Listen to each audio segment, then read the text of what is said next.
T-minus 10, 9, 8, 7, 6, 5, 4, 3, 2, 1. Ignition, liftoff.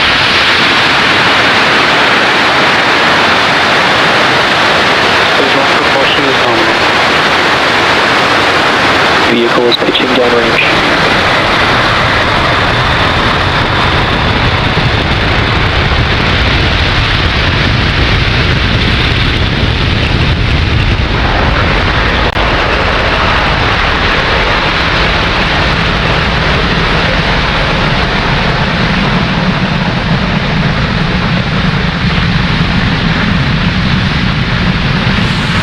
Falcon 9 has successfully lifted off from pad 40 and throttled down to prepare for max Q, which is coming up at T plus 1 minute. Power and telemetry nominal. 1 minute and about 12 seconds.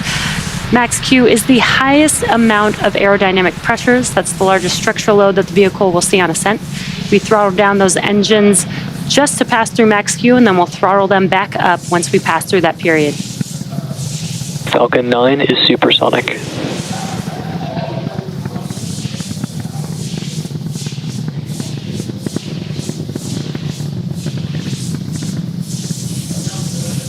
Maximum dynamic pressure. And great news, we have passed through max Q. You're getting some excellent views there on your screen. Next up, we have a few events happening back to back. That will be MECO, stage separation, and SES-1. MECO is main engine cutoff, and that's where we'll shut down all 9 of the M1D engines to slow the vehicle down in preparation for its next event, which is MVAC chill has started. stage separation. And that's where the first stage separates from the second stage. Right after stage separation, the first stage will begin its journey back to Earth for landing on our drone ship, a shortfall of gravitas. And during that time, stage 2 will continue on its journey with that third event, SES-1 or second stage engine start 1. And that is where the single Merlin vacuum engine will light up and propel the second stage along with ESA's Euclid spacecraft to orbit. In addition to these 3 major events, the fairing halves will separate less than a minute after SES-1, so keep an eye out for all of those events coming up here in just about 15 seconds or so.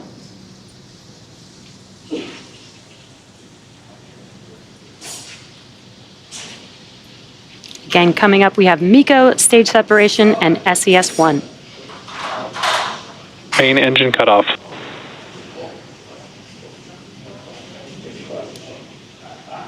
Stage separation confirmed.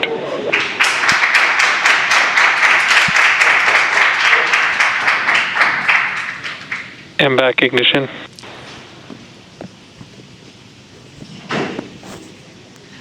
Some really cool views of MECO stage separation, and on your right-hand screen, you can see that the MVAC engine has ignited. Both vehicles are following nominal trajectories. On your left-hand screen, the grid fins on the first stage are deploying, and in about 15 seconds or so, we should have fairing separation.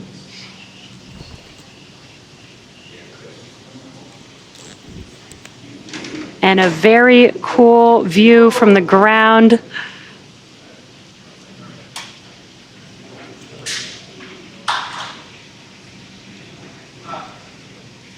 Fairing separation confirmed. And there you can see on your right-hand screen that the fairing halves have deployed. Now, as I mentioned previously, both fairing halves are brand new and are now making their way back down to Earth and will be recovered by our recovery vessel, Doug, today.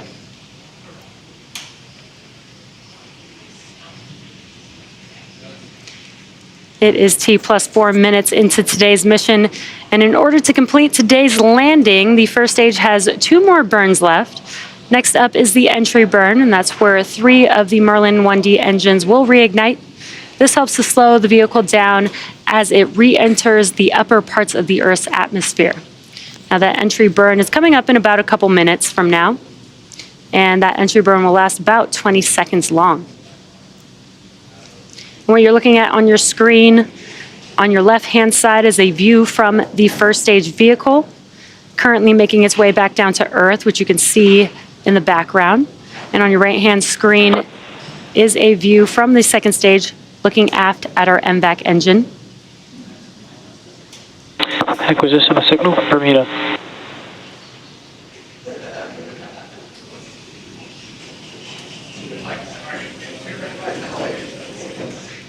That entry burn is coming up here just about a minute and a half Both from now. vehicles continue to follow nominal trajectories. And good callouts there. On the bottom of your screen, you can see the speed and altitude of each vehicle as well. And on your left-hand screen, you can see 2 of the 4 hypersonic grid fins that the first stage has. Those grid fins help guide the vehicle as it makes its way back to its landing zone. Again, today we are scheduled to land on a shortfall of gravitas, currently in the Atlantic Ocean, waiting for the first stage vehicle.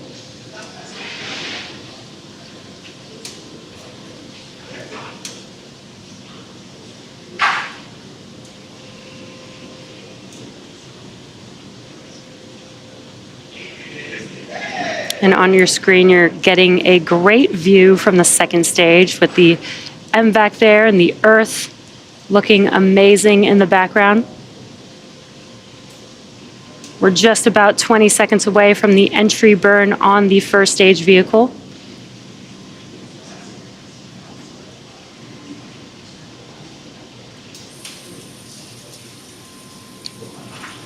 You may see some white puffs on that first stage. That is nitrogen gas puffs for attitude control.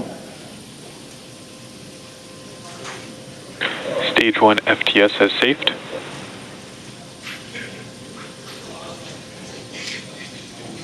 And there you can see the engines have reignited on the first stage on your left-hand screen.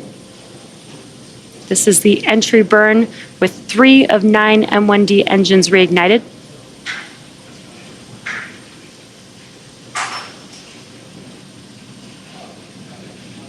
And you can see that those engines have shut down. That concludes the entry burn for the first stage.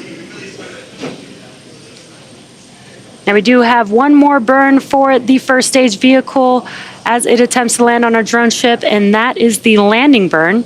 It will just be a single engine, the center E9 engine reigniting, and that is enough thrust to help slow down the vehicle to enable it to touch down on our drone ship. Now, during the first stage landing burn, the vehicle will be landing for its second time. Stage 2 FTS is safed. Stage 2 terminal guidance. The vehicle will be landing for its second time today, and just before the landing burn begins, we will also have SECO 1 on the second stage. That is second engine cutoff 1. That's where we'll shut down that MVAC engine on the second stage. This is the first of 2 burns for this mission, and that is coming up here in just a few seconds, followed by the landing burn about 20 seconds after that.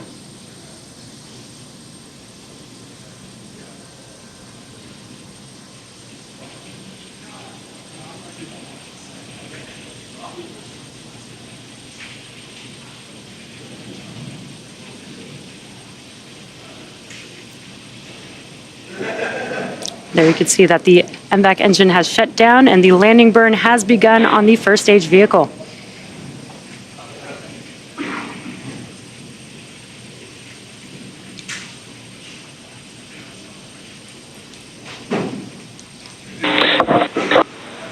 Expected loss of signal, Cape.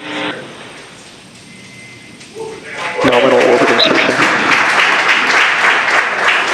What an incredible clear view of Falcon 9 touching down on a shortfall of gravitas. This landing marks the second successful landing for this particular booster and marks our 204th overall successful recovery of an orbital class rocket, including both Falcon 9 and Falcon Heavy first stages.